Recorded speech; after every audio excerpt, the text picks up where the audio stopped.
Hello students, ছায়া smart ক্লাসে তোমাদের সকলকে স্বাগত। আমি নরেন্দ্র স্যার, নরেন্দ্রনাথ কুণ্ডু। আজকে আমরা ছায়া পদার্থবিদ্যা দ্বাদশ শ্রেণীর প্রথম চ্যাপ্টার এলিমেন্টারি আইডিয়া অফ ইলেকট্রোস্ট্যাট অর্থাৎ স্থির তড়িতের প্রাথমিক ঘটনাবলীকে নিয়ে আলোচনা করব।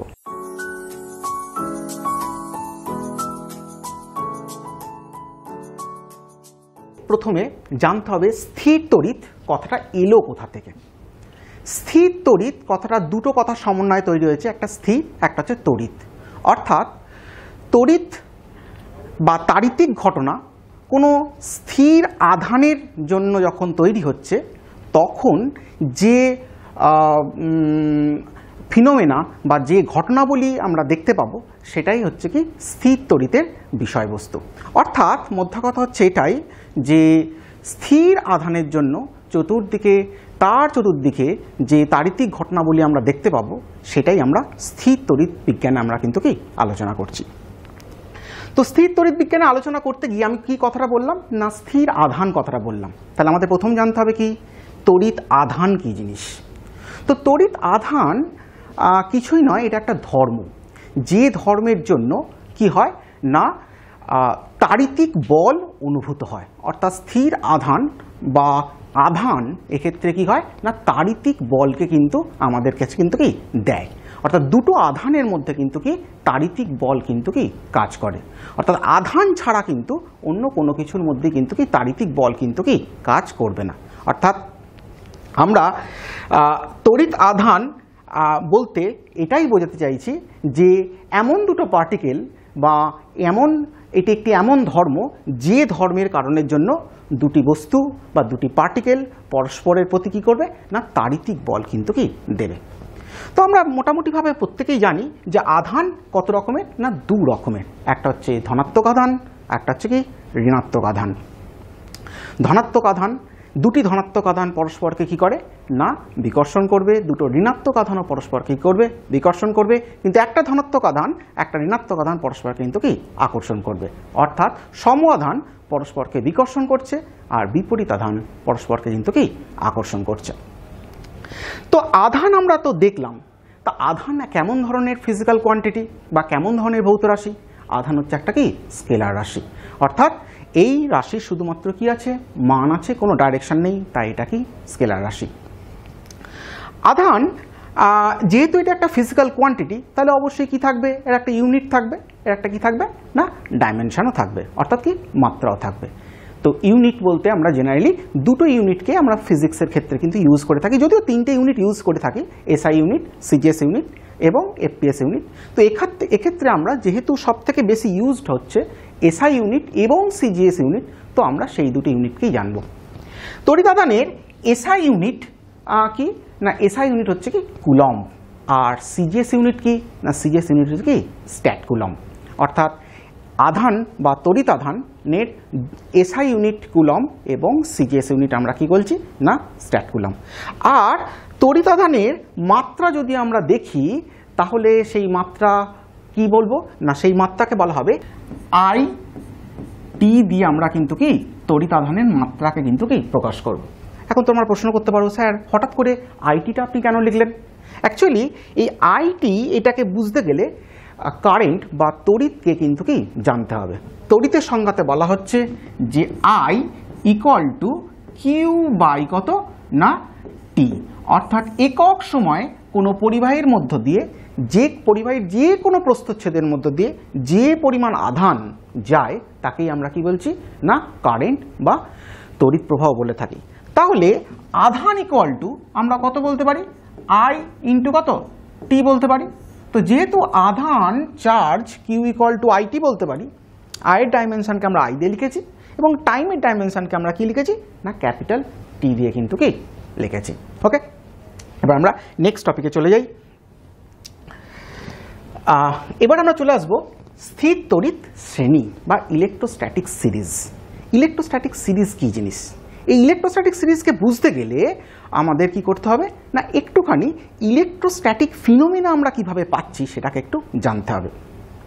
অর্থাৎ ইলেকট্রোস্ট্যাট মানে আমি বলেছি না আধানের ব্যাপার থাকবে, এবং যাদের মধ্যে কি করবে না আকর্ষণ বল বা বিকর্ষণ বল কাজ করবে। কেমন আকর্ষণ বল বা বিকর্ষণ বল?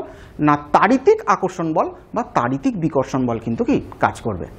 তো তাড়িতিক আকর্ষণ বল কাদের মধ্যে কাজ করে? দুটো অপোজিট চার্জের মধ্যে কাজ করে। তাড়িতিক বিকর্ষণ বল কাদের মধ্যে কাজ করে? দুটো সেম চার্জের মধ্যে কিন্তু কি কাজ করে থাকে। দুটো পজিটিভ চার্জের মধ্যে বিকর্ষণ বল, দুটো নেগেটিভ চার্জের মধ্যে বিকর্ষণ বল, দুটো একটি পজিটিভ চার্জ একটি নেগেটিভ চার্জের মধ্যে কি আকর্ষণ বল কাজ করছে। তো দেখা গেল স্থির তড়িৎ শ্রেণী এই কনসেপ্টে এলো কোথা থেকে? দেখা গেল দুটো নিস্তড়িত বস্তু, মানে কি এদের মধ্যে কোনো এক্সট্রা আধান নেই, নিস্তড়িত অবস্থায় আছে। যে পরিমাণ ধনাত্মক আধান আছে বস্তুর মধ্যে সেই পরিমাণই ধরো ঋণাত্মক আধান আছে। এইরকম যে কোনো দুটো বস্তু যারা নিস্তড়িত অবস্থায় আছে সেই দুটো বস্তুকে রাবিং করা হলো, অর্থাৎ কি ঘষা হলো। ঘষার ফলে কি হলো না আমরা জানি অ্যাটমিক স্ট্রাকচারে জানি যে আমাদের নিউক্লিয়াসের চারপাশে কি হয় না অরবিটে ইলেকট্রনগুলো ঘোরে। তো এই ঘষার ফলে কি হলো যে তাপ শক্তি উৎপন্ন হলো, সেই তাপ শক্তির প্রভাবে কি না আউটার অরবিটের ইলেকট্রনগুলোর মধ্যে কোনো একটা অ্যাটমের আউটার অরবিটের ইলেকট্রন বাইরে বেরিয়ে পড়লো। তাহলে কি হলো? ধরো জিনিসটা কীরকম না জিনিসটা হচ্ছে এরকম, ধরো একটা নিউক্লিয়াস, এই নিউক্লিয়াসটার মধ্যে ধরো 10খানা প্রোটন আছে, এর চতুর্দিকে যে আউটার অরবিটগুলো আছে সেখানে কতগুলো ইলেকট্রন আছে? অবশ্যই কতগুলো ইলেকট্রন থাকবে বলো? 10খানা ইলেকট্রন থাকবে অবশ্যই, তবেই এই অ্যাটমটা কি নিস্তড়িত অবস্থায় থাকবে। তাহলে এরকম একটা অ্যাটম নিলে যার মধ্যে কি 10টা নিউক্লিয়াসে 10টা প্রোটন আছে এবং আউটার অরবিটে কি হয়েছে না আউটার অরবিটের সমস্ত অরবিটগুলো মিলে 10টা ধরো ইলেকট্রন আছে। তাহলে 10টা প্রোটন আর 10টা ইলেকট্রন মিলে কি হলো না পুরোপুরি পদার্থটা কি নিস্তড়িত অবস্থায় রইল। ঠিক এইরকমই আরেকটাও অ্যাটম নিলে তুমি এখানেও তুমি দেখলে যে 11খানা প্রোটন আছে এবং এর আউটার অরবিটে যে ইলেকট্রনগুলো আছে সেই আউটার অরবিটের ইলেকট্রনগুলো কতগুলো আছে না 11খানাই ইলেকট্রন কিন্তু আছে। তাহলে কি জানালো? এটাও কিন্তু নিস্তড়িত অবস্থাতেই আছে, অর্থাৎ নাম্বার অফ প্রোটন এবং নাম্বার অফ ইলেকট্রন এটা কি না সেম আছে। এইবার কি হলো দুটো আমরা কি করলাম না দুটো বস্তুকে এই দুটো অ্যাটমকে বা দুটো সাবস্টেন্সকে আমরা রাব করলাম, ঘষলাম। ঘষার ফলে কি হয় আমরা জানি যে ফ্রিকশন ফোর্স বা ঘর্ষণ বল একটা কি নন কনজারভেটিভ ফোর্স, আর এদের ফলে এই ঘর্ষণের ফলে কি উৎপন্ন হয় বা তাপ শক্তি উৎপন্ন হয়। এই তাপ শক্তির ফলে কি হলো না এই আউটার অরবিটের ইলেকট্রনগুলো এই দুটো অ্যাটমের মধ্যে যে কোনো একটা অ্যাটমের আউটার অরবিট থেকে একটা ইলেকট্রন বেরিয়ে পড়লো। ধরো সাপোজ এই অ্যাটমটার আউটার অরবিট থেকে একটা ইলেকট্রন বাইরে বেরিয়ে পড়লো। তাহলে একটা ইলেকট্রন যদি বাইরে বেরিয়ে পড়ে তাহলে কতগুলো ইলেকট্রন রইলো বলো? 9খানা ইলেকট্রন রইলো। আর নিউক্লিয়াসে কতগুলো প্রোটন আছে? 10খানা প্রোটন আছে। তাহলে 10টা প্রোটন আর 9টা ইলেকট্রন মিলে এই অ্যাটমটা কি হয়ে গেল না পজিটিভ চার্জ কিন্তু হয়ে গেল। আগে কিন্তু জিরো অবস্থায় ছিল, কারণ 10টা প্রোটন ছিল, 10টা ইলেকট্রন ছিল। এখন 10টা প্রোটন হয়ে গেল আর কি 9টা ইলেকট্রন হয়ে গেল, ফলে এ কিন্তু পজিটিভ হয়ে গেল। এবং এই ইলেকট্রনটা কে নিল? এই ইলেকট্রনটা এই অ্যাটমটা কিন্তু কি অ্যাবজর্ব কিন্তু করে নিল। তাহলে এই ইলেকট্রন যদি এই অ্যাটমটা অ্যাবজর্ব করে নেয় বলো তো এই ইলেকট্রনে কতগুলো ইলেকট্রন আগে ছিল? 11টা ইলেকট্রন ছিল, প্লাস একটা ইলেকট্রন যোগ হওয়ার ফলে কতগুলো ইলেকট্রন হয়ে গেল? 12খানা কিন্তু কি ইলেকট্রন হয়ে গেল। তাহলে 12খানা ইলেকট্রন আউটার অরবিটে রইল, আর ভেতরে নিউক্লিয়াসে কতগুলো প্রোটন রইল না 11খানা কিন্তু কি প্রোটন কিন্তু রইল। তাহলে ইলেকট্রন সংখ্যা বেশি প্রোটন সংখ্যা কম, তাহলে এ কেমন হয়ে গেল না এ নেগেটিভ চার্জ কিন্তু হয়ে গেল। তাহলে এ পজিটিভ চার্জ হয়ে গেল, এ কিন্তু নেগেটিভ চার্জ হয়ে গেল। চিন্তা করে দেখো রাবিং করার আগে ঘর্ষণের আগে কিন্তু এরা দুজনেই নিস্তড়িত অবস্থায় ছিল। তাহলে ঘর্ষণ করার পরে ফলে দেখা গেল না একজন পজিটিভ হয়ে গেল একজন কি নেগেটিভ হয়ে গেল। তাহলে এরকম আমাদের পরিবেশে প্রচুর ধরনের জিনিসপত্র আছে যাদের দুজনকার মধ্যে ঘর্ষণের ফলে অবশ্যই নিস্তড়িত অবস্থায় আছে এবং তাদের দুজনকার মধ্যে ঘর্ষণের ফলে কি হবে? একজন পজিটিভ হবে একজন কি নেগেটিভ হবে। তাহলে এই যে পজিটিভ কোনটা হবে নেগেটিভ কোনটা হবে এটা আমরা বুঝবো কি করে? বারংবার এক্সপেরিমেন্ট করতে করতে করতে করতে কি হলো না কোন কোন বস্তুগুলো কোন কোন বস্তুর সঙ্গে ঘর্ষণের ফলে কে পজিটিভ হলো কে নেগেটিভ হলো তার একটা কি সারণী তৈরি করা হলো। যে সারণীটা তৈরি করা হলো সেই সারণীটার নামই হলো স্থির তড়িৎ সারণী বা ইলেকট্রোস্ট্যাটিক সিরিজ। মনে রাখতে হবে এই ইলেকট্রোস্ট্যাটিক সিরিজে যেমন ধরো আমাদের ছায়া প্রকাশনী বইতে ইলেকট্রোস্ট্যাটিক সিরিজের এই চারটা দেওয়া আছে, তোমরা দেখতে পারবে ছায়া প্রকাশনী বই খুললি দ্বাদশ শ্রেণী ছায়া প্রকাশনী বই খুললি দেখতে পাবে। এই চার্টের মধ্যে প্রথমে দেওয়া আছে পশম, 2 নম্বরে দেওয়া আছে কাঁচ, 3 নম্বরে দেওয়া আছে কাগজ, 4 নম্বরে রেশম, কাঠ, মানবদেহ, ধাতব পদার্থ, এবোনাইট, গালা, অ্যাম্বার, রজন এবং সেলুলয়েড কিন্তু কি দেওয়া আছে। তো এই চারটার বৈশিষ্ট্য কি?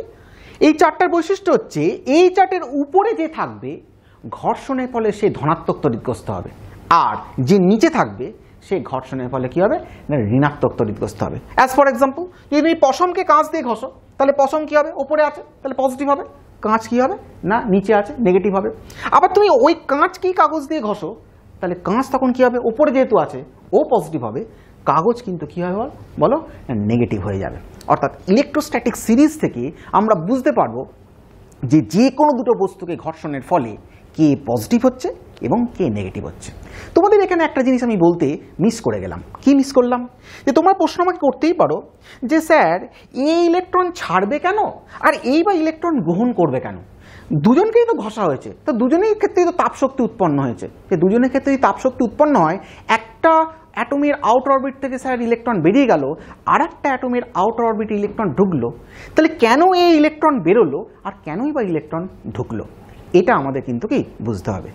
জানবে যে এই আমাদের চারপাশে যে সমস্ত বস্তুগুলো আমরা পাই সেই সমস্ত বস্তুগুলোর প্রত্যেকটার কিন্তু অ্যাটমিক স্ট্রাকচার কিন্তু সমান নয়, অর্থাৎ পারমাণবিক গঠন কিন্তু সমান নয়, তাই প্রত্যেকটা নিউক্লিয়াসের কিন্তু আকর্ষণ ক্ষমতাও কিন্তু সমান নয়। দেখা যায় যে পদার্থের নিউক্লিয়াসের তুলনামূলক আউটার অরবিটের কন্ট্রোল, আউটার অরবিটের ইলেকট্রনগুলোর উপর কন্ট্রোল বা আকর্ষণ ক্ষমতা তুলনামূলক শিথিল বা কম, সেখান থেকে ইলেকট্রন কিন্তু কি বেরিয়ে যাবে।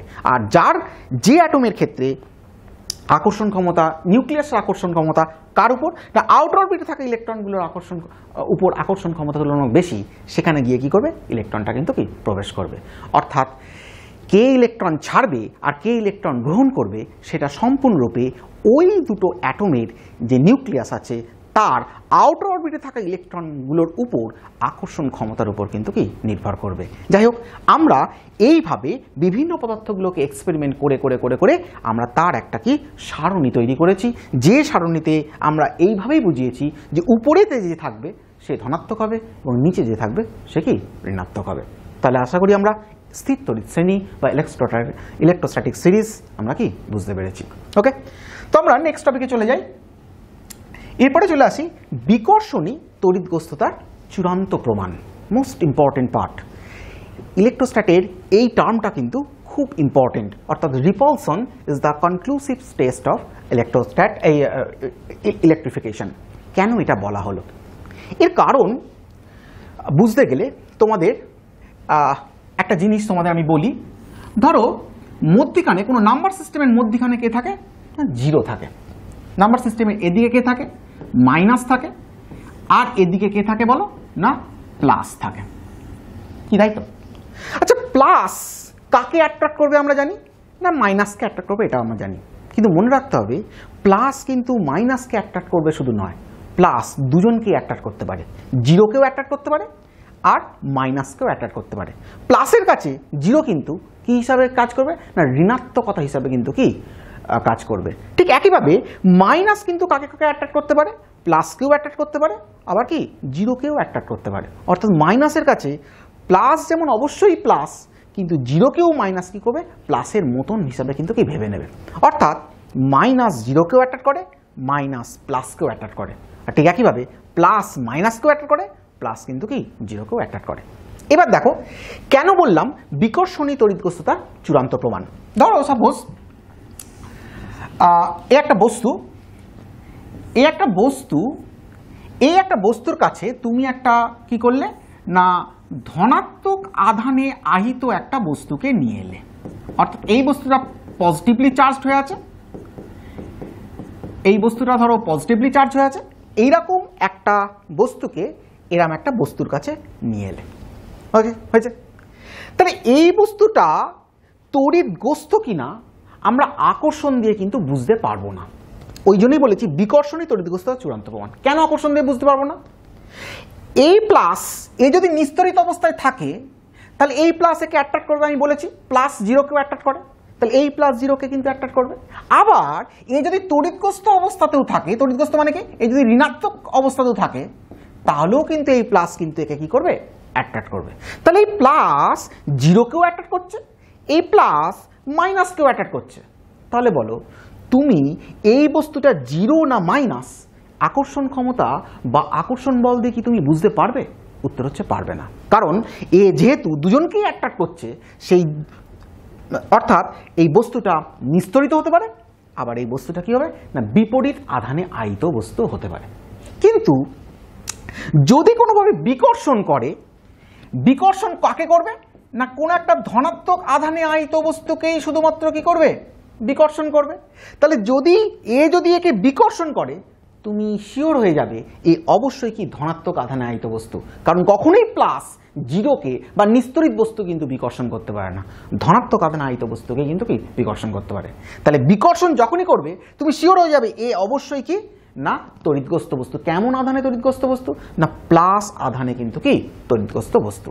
কিন্তু যদি আকর্ষণ করে, তুমি দ্বন্দ্বের মধ্যে থেকে যাবে যে এটা জিরো অর্থাৎ নিস্তরিত নাকি মাইনাস আধানে বা বিপরীত আধানে আহিত কোনো বস্তু।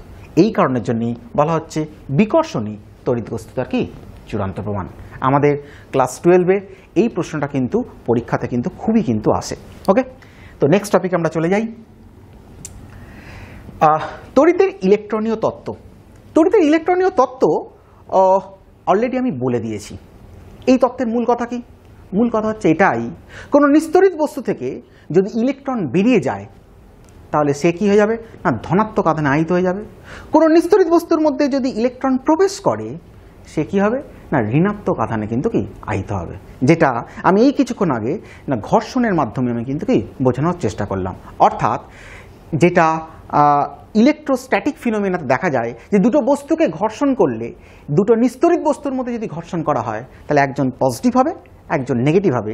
কে পজিটিভ হবে আর কে নেগেটিভ হবে না যে ইলেকট্রন ছাড়বে সে পজিটিভ হবে, আর যে ইলেকট্রন গ্রহণ করবে সে কিন্তু কি নেগেটিভ হবে। ওকে, তো এটি হলো ইলেকট্রনীয় তত্ত্বের বা ইলেকট্রনিক থিওরির মূল কথা। এখন বিষয়টা হচ্ছে এটাই যে স্যার এটা তো বুঝলাম যে যে ইলেকট্রন ছাড়বে সে ধনাত্মক তড়িৎগ্রস্ত হবে, যে ইলেকট্রন গ্রহণ করবে সে ঋণাত্মক তড়িৎগ্রস্ত হবে। আচ্ছা স্যার, দুটো বস্তুর ভর ধরুন একই, দুটো বস্তু নিস্তরিত অবস্থাতে ছিল, তাহলে রাবিং ঘর্ষণ করার পর একটা ধনাত্মক হলো একটা ঋণাত্মক হলো, তাহলে কি স্যার এ ধনাত্মক হলো এ ঋণাত্মক হলো, তাহলে কি এদের স্যার ভরের কোনো পরিবর্তন হবে? দুজনকার ভর তো স্যার আগে একই ছিল, তাহলে এদের দুজনকার মধ্যে কি ভরের কোনো পরিবর্তন হবে? উত্তর হচ্ছে হ্যাঁ হবে। কি করে হবে? এর কারণ না প্রত্যেকটা ইলেকট্রনের কিন্তু কি আছে ভর আছে। ইলেকট্রনের ভরটা তোমাদের কিন্তু কি মনে রাখতে হবে, ই ইকুয়াল টু কত 9.1 ইন্টু 10⁻⁻31 কেজি। এটা হলো কি একটা ইলেকট্রনের ভর, কি তাই তো? তাহলে এইমাত্র কি বললাম, যে ইলেকট্রন ছাড়বে সে ধনাত্মক তড়িৎগ্রস্ত হবে, আর যে ইলেকট্রন গ্রহণ করবে সে কি হবে ঋণাত্মক তড়িৎগ্রস্ত হবে। অ্যাজ ফর এক্সাম্পল দেখো, ধরো একটা পরমাণু, তার ভর হলো কত 5 কেজি। সাপোজ ধরছি একটা পরমাণু তার ভর হলো কত 5 কেজি। তাহলে আরেকটি পরমাণু তার ভর ধরো 5 কেজি। দুটো পরমাণু এর ভর 5 কেজি আর এর ভরও কি 5 কেজি। ধরো এই একটা ইলেকট্রন ছাড়লো, একটা ইলেকট্রন কি করলো রিলিজ করে দিল। তাহলে এই যখন একটা ইলেকট্রন রিলিজ করে দিল তাহলে এর ভর আর নিশ্চয়ই 5 কিলো রইল না, এর ভর কত হয়ে গেল বলো? 5 মাইনাস কত 9.1 ইন্টু 10⁻⁻31 কেজি হয়ে গেল। কি না ইলেকট্রনটা ছাড়ার পরে এই পরমাণুটার ভর, আর ওই ইলেকট্রনটাকে কে গ্রহণ করলো বলো? এই পরমাণুটা গ্রহণ করলো। তাহলে এই পরমাণুর ভরও কিন্তু ইলেকট্রন গ্রহণ করার পর আর কিন্তু 5 কিলো রইল না, কত হয়ে গেল না 5 প্লাস 9.1 ইন্টু 10⁻⁻31 কেজি। কি তাই তো? তার মানে ধরো প্রথমেই দুজনে কি ছিল নিস্তরিত ছিল, এও নিস্তরিত ছিল এও নিস্তরিত ছিল, কিন্তু যে মুহূর্তে ধনাত্মক তড়িৎগ্রস্ত হলো অর্থাৎ একটা ইলেকট্রন ছাড়লো সঙ্গে সঙ্গে এর ভর কি হয়ে গেল কমে গেল, আর যে মুহূর্তে ও ঋণাত্মক তড়িৎগ্রস্ত হলো অর্থাৎ একটা ইলেকট্রন গ্রহণ করলো ও ভর আগের ভরের অর্থাৎ নিস্তরিত অবস্থার ভরের তুলনায় কি হয়ে গেল বৃদ্ধি পেল। কি তাই তো? তাহলে যখন কোনো নিস্তরিত পরমাণু নিস্তরিত অবস্থায় আছে সেই নিস্তরিত বস্তু যখন ধনাত্মক তড়িৎগ্রস্ত হচ্ছে মানে ইলেকট্রন ছাড়ছে, তখন তার নিস্তরিত অবস্থার ভরের তুলনায় ধনাত্মক তড়িৎগ্রস্ত হওয়া অবস্থার ভর কিন্তু কি হচ্ছে, তুলনামূলক কমে যাচ্ছে। নিস্তরিত অবস্থায় যে ভর ছিল, যখন সে ধনাত্মক তড়িৎগ্রস্ত হলো তার ভর কী হয়ে গেল, কমে গেল। আবার কোনো নিস্তরিত পরমাণু বা বস্তু যখন ঋণাত্মক তড়িৎগ্রস্ত হচ্ছে, তখন তার ভর কী হয়ে গেল, বেড়ে গেল, কারণ সে তো ইলেকট্রনটা গ্রহণ করলো, তার যতগুলো ইলেকট্রন গ্রহণ করলো ততগুলো ইলেকট্রনের ভর কী হলো, বৃদ্ধি পেল। তাহলে আমরা বুঝতে পারলাম যে কোনো একটা বস্তু যখন নিস্তরিত অবস্থায় থাকছে, তার তুলনায় এই নিস্তরিত অবস্থা থেকে ঋণাত্মক তড়িৎগ্রস্ত হচ্ছে, তখন তার ভর কী হচ্ছে, বৃদ্ধি পাচ্ছে। কোনো একটা নিস্তরিত বস্তু যখন তার নিস্তরিত অবস্থা থেকে ধনাত্মক তড়িৎগ্রস্ত হচ্ছে, তখন কিন্তু তার কি ভর হ্রাস পাচ্ছে। এবার চলে আসি আধানের কোয়ান্টায়ন, কোয়ান্টিসেশন অফ চার্জ। কি বলা হচ্ছে আধানের কোয়ান্টায়ন?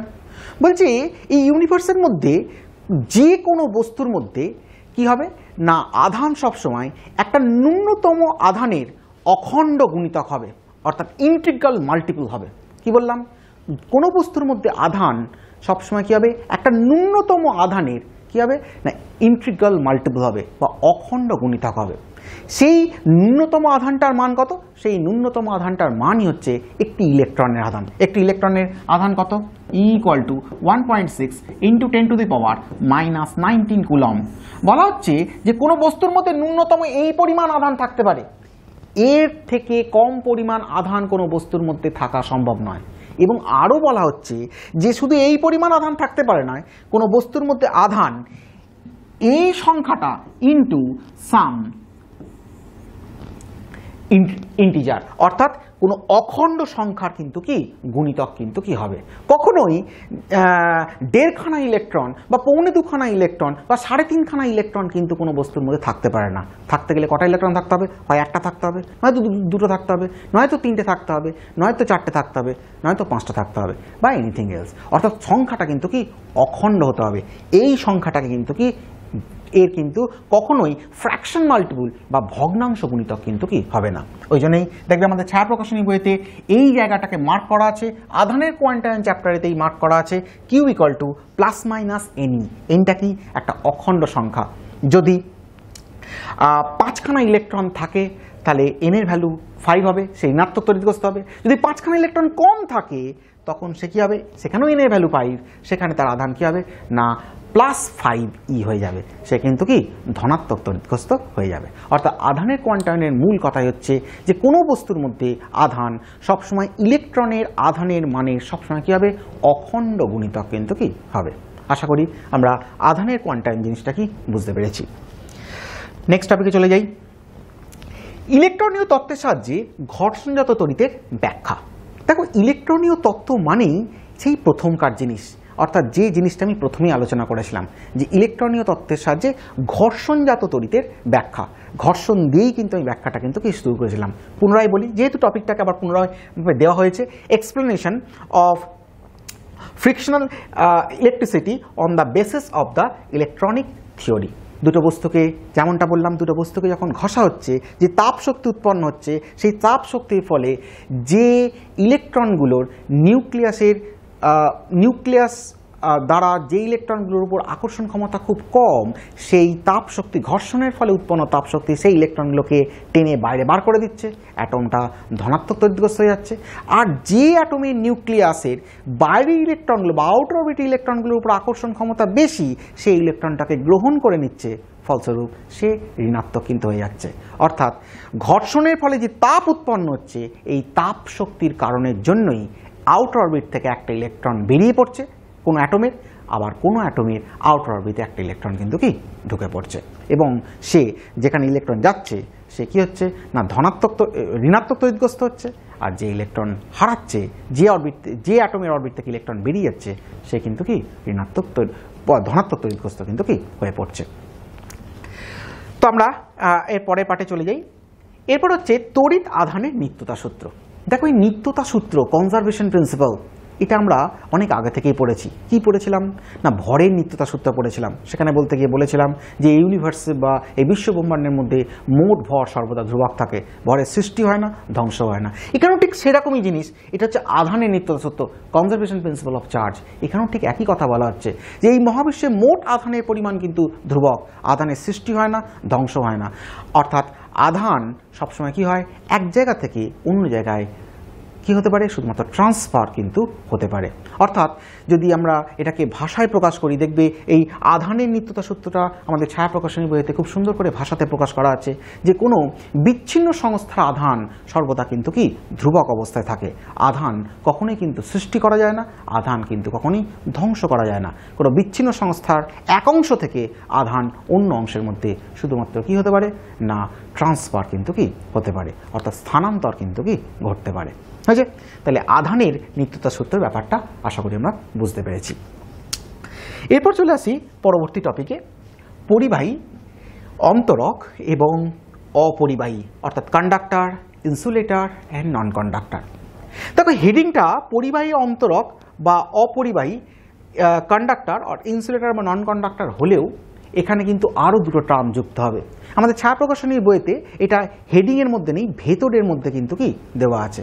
অর্থাৎ তড়িৎ পরিবহন করার ক্ষমতার ভিত্তিতে পদার্থকে মেনলিভাবে আমরা চারটে ভাগে ভাগ করতে পারি। কি কি না, পরিবাহী বা কন্ডাক্টর, 2 নম্বর কি কুপরিবাহী অর্থাৎ ইনসুলেটর বা নন কন্ডাক্টর, 3 নম্বর কি সেমি কন্ডাক্টর বা কি অর্ধপরিবাহী, এবং 4 নম্বর কি সুপার কন্ডাক্টর বা কি অতি পরিবাহী। তো আমাদের ছায়া প্রকাশনী বইতে পরিবাহী এবং অন্তরক বা অপরিবাহী বলা আছে। এই অপরিবাহীর পরেই কিন্তু অর্ধপরিবাহী এবং অতি পরিবাহী বা সুপার কন্ডাক্টর নিয়ে আলোচনা করা আছে। এই প্রত্যেকটা জিনিস একটা একটা করে বলে দিই। বুঝতেই পারছো, পরিবাহী মোরালেস তোমরা প্রত্যেকেই জানো যে পদার্থগুলোর মধ্যে সহজে কি হয় না, তড়িৎ পরিবাহিত হতে পারে। তড়িৎ পরিবাহিত হতে পারে মানে কি, আধান পরিবাহিত হতে পারে। আধান বলতে কোন আধানগুলো না, আউটার অরবিটে যে ইলেকট্রনগুলো বাইরে বেরিয়ে পড়ছে, অর্থাৎ তার মুক্ত যে সমস্ত আধান, সেই আধানগুলো পরিবাহিত হতে পারে, বা আধানগুলোর মুক্ত আধানের সংখ্যা বেশি থাকে, সেই পদার্থগুলোকে আমরা কি বলছি না, পরিবাহী বা কি কন্ডাক্টর।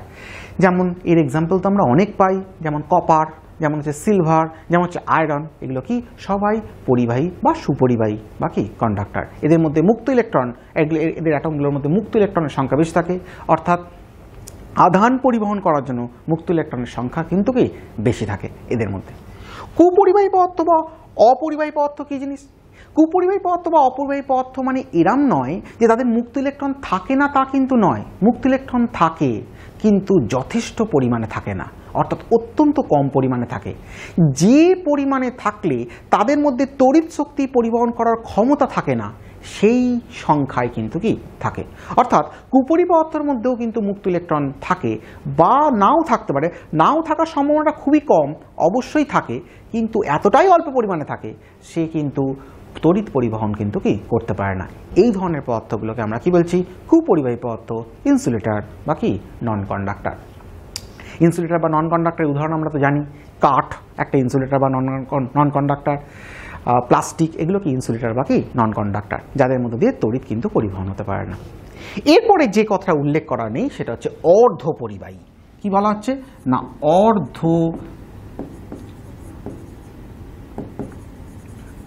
পরিবাহী বা সেমি কন্ডাক্টর। অর্ধপরিবাহী বা সেমি কন্ডাক্টর, অর্ধপরিবাহী বা সেমি কন্ডাক্টর নামটা থেকেই বুঝতে পারছো, অর্ধেক। অর্থাৎ এদের মধ্যে বিপুল সংখ্যক মুক্ত ইলেকট্রন, অ্যাটমের মধ্যে বিপুল সংখ্যক মুক্ত ইলেকট্রন থাকে অবশ্যই নয়, আবার এদের মধ্যে যে খুব কম সংখ্যক মুক্ত ইলেকট্রন থাকে তাও কিন্তু নয়। অর্থাৎ পরিবাহীর মতো বা সুপরিবাহী পদার্থের মধ্যে বিপুল সংখ্যক মুক্ত ইলেকট্রন থাকবে তাও থাকে না, আবার কুপরিবাহী পদার্থের মধ্যে অতিরিক্ত কম মাত্রায় মুক্ত ইলেকট্রন থাকে তাও কিন্তু থাকে না। অর্থাৎ এদের মাঝামাঝি সংখ্যক মুক্ত ইলেকট্রন কিন্তু থাকে। তাহলে বুঝতেই পারছো, তাহলে মাঝামাঝি সংখ্যক যদি মুক্ত ইলেকট্রন থাকে তাহলে তড়িৎ পরিবহনের ক্ষমতাটাও কি হবে, মাঝামাঝি মাত্রায় হবে। তো যে সমস্ত পদার্থের মধ্যে তুলনামূলক বা যথেষ্ট পরিমাণ সুপরিবাহী পদার্থের মতো যথেষ্ট পরিমাণ মুক্ত ইলেকট্রন থাকে না, থাকে না, আবার কুপরিবাহী পদার্থের মতো অতি কম সংখ্যক মুক্ত ইলেকট্রন থাকে না, মাঝামাঝি মাত্রায় মুক্ত ইলেকট্রন থাকে। অর্থাৎ যাদের তড়িৎ পরিবহন ক্ষমতাও কিন্তু কি মাঝামাঝি মাত্রাতে হয়, সেই সমস্ত পদার্থগুলোকে আমরা কি বলছি, অর্ধপরিবাহী পদার্থ বা কি সেমিকন্ডাক্টর। প্রকৃতিতে দু ধরনের ন্যাচারাল সেমিকন্ডাক্টর আছে, কি না জার্মেনিয়াম একটা সেমিকন্ডাক্টর, সিলিকন একটা সেমিকন্ডাক্টর। প্রকৃতিতে এগুলো কিন্তু কি আমরা পেয়ে থাকি, হয়েছে, ন্যাচারালি আমরা পেয়ে থাকি। তো আরেকটা যে পদার্থ বলছিলাম, পরিবাহী, অন্তরক, অর্ধপরিবাহী, এবং আরেকটি কি বললাম না অতি পরিবাহী বা কি সুপার কন্ডাক্টর। তো অতি পরিবাহীর ক্ষেত্রে বুঝতে পারছো পরিবাহী তার পরিমাণ কি অত্যন্ত বেশি, অর্থাৎ মুক্ত ইলেকট্রনের সংখ্যা কি অত্যন্ত বেশি। তো মুক্ত ইলেকট্রনের সংখ্যা কখন অত্যন্ত বেশি হবে?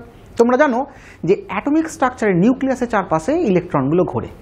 যদি কোনোভাবে এই ইলেকট্রনগুলো সবাই বেরিয়ে পড়ে, মানে অরবিট থেকে বেরিয়ে মুক্ত হয়ে যায়, তখন কি হবে, অ্যাটমের মধ্যে কি হবে, প্রচুর পরিমাণ মুক্ত ইলেকট্রন কিন্তু কি চলে আসবে। আর তখনই পদার্থটা কিসে রূপান্তরিত যাবে, অতি পরিবাহীতে রূপান্তরিত হয়ে যাবে। এটা কখন হবে? অ্যাটম বা অ্যাটমিক স্ট্রাকচার কিন্তু তৈরি হয়েছে একটা শক্তির কারণের জন্য। যখন এই শক্তির পরিমাণ খুব কমে যাবে, তখনই কিন্তু কি এই সমস্ত অরবিটাল ইলেকট্রনগুলো সবাই কিন্তু মুক্ত হয়ে যাবে। আর অ্যাটমের মধ্যে, পদার্থের মধ্যে বিপুল সংখ্যক মুক্ত ইলেকট্রন চলে আসার কারণের জন্য সে অতিরিক্ত মাত্রায় পরিবহন করবে। দেখা যায় যে অ্যাবসলিউট জিরো টেম্পারেচার কাছাকাছি, তোমরা জানো -273 ডিগ্রি সেন্টিগ্রেড টেম্পারেচারকে অ্যাবসলিউট জিরো টেম্পারেচার বলা হয়। এই অ্যাবসলিউট জিরো টেম্পারেচারের কাছাকাছি কোনো পদার্থকে যদি নিয়ে চলে যাওয়া যায়, অর্থাৎ পরম শূন্য উষ্ণতার কাছাকাছি যদি কোনো পদার্থকে নিয়ে চলে যাওয়া যায়, সে কিন্তু অতি পরিবাহীর মতো আচরণ করবে। পরম শূন্য উষ্ণতার কাছাকাছি চলে যাওয়ার জন্য তার শক্তির পরিমাণ অত্যন্ত কমে যাবে, এবং কমে গেলেই আউটার অরবিট থেকে সমস্ত ইলেকট্রন মুক্ত হয়ে গিয়ে সে কিন্তু কি অতি পরিবাহীর মতো কি আচরণ করবে। হয়েছে? তাহলে আশা করি আমি পরিবাহী, অন্তরক বা কুপরিবাহী, অর্ধপরিবাহী এবং অতি পরিবাহী আমি বোঝাতে পেরেছি। তাহলে পদার্থবিদ্যা বিভাগের অন্যান্য টপিকের বিভিন্ন ভিডিওগুলো পাওয়ার জন্য তোমরা ছায়া প্রকাশনের ইউটিউব চ্যানেলটা কিন্তু সাবস্ক্রাইব করতে কেউ ভুলবে না। আর আমার ভিডিওটা যদি ভালো লেগে থাকে তাহলে অবশ্যই লাইক এবং শেয়ার করবে, এবং নতুন নতুন ভিডিওর পাওয়ার ক্ষেত্রে সবার আগে নোটিফিকেশান পাওয়ার জন্য তোমরা কিন্তু বেল আইকনটা কিন্তু অবশ্যই ক্লিক করে রাখবে।